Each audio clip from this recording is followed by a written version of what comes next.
আসসালামু আলাইকুম everyone, welcome back to my channel. So আশা করি আপনারা সবাই অনেক ভালো আছেন। অনেক অনেক পুরোনো একটা ভিডিও নিয়ে আজকে আমি এসেছি। এখানে আমি আজকে একটা চকলেট বুকে বানাবো। That is also for my পছন্দিদা মার, that is my husband. So এখানে আমি অনেক ধরনের চকলেটস কিনে এনে রেখেছিলাম আগের থেকে, এবং আমি এখানে হচ্ছে কয়েকটা স্টিক কালেক্ট করেছি। এগুলো আপনারা কিনতেও পাবেন, এবং এগুলো সবগুলো হচ্ছে গ্লু গান দিয়ে লাগিয়ে নিয়েছি, এবং লাগানোর পর এখানে আমি কয়েকটা কর্কশিট কেটে নিয়েছি একই সাইজের, এবং এগুলো গ্লু দিয়ে পেস্ট করে আমি একটা স্ট্যান্ড টাইপের বানিয়ে নিচ্ছি। এরপর আমি সবগুলো চকলেটস টেবিলের উপর সাজিয়েছি বোঝার জন্য যে আমি কিভাবে আমার চকলেটসগুলো অ্যাসেম্বল করব এবং স্ট্যান্ডটার উপর বসাবো। তো আমার মনে হয়েছে যে গ্লু লাগানোর পরও স্ট্যান্ডটা একটু উইক হয়ে আছে, তাই আমি মাস্কিং টেপ দিয়ে এটাকে ভালোভাবে সিকিউর করে নিয়েছি। এখন এখানে ভালো করে স্টিকগুলো প্রেস করলে ভালোভাবে সিকিউর হয়ে থাকবে।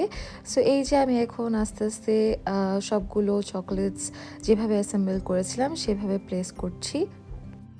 বিয়ের ২৫ দিন পরই আমার হাজব্যান্ড অস্ট্রেলিয়ায় চলে যায়, এবং প্রায় ১ বছর ৮ মাস পর সে বাংলাদেশ আসার প্ল্যান করে ফেব্রুয়ারি মাসে।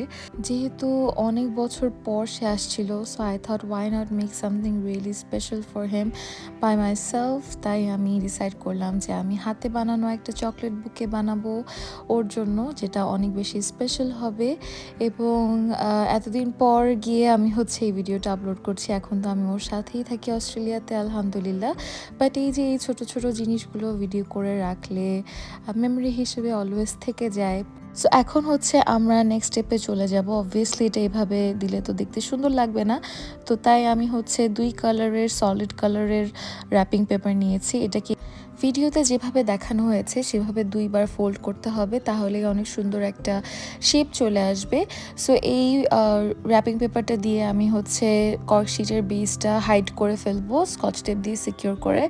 আপনারা অবশ্যই আমাকে জানাবেন যে ভিডিওটা কেমন হয়েছে।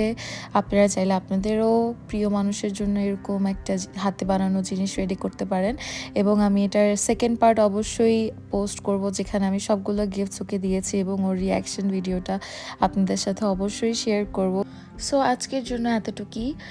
সবাই ভালো থাকবেন, সুস্থ থাকবেন, and thank you so much for watching my video. আল্লাহ হাফেজ।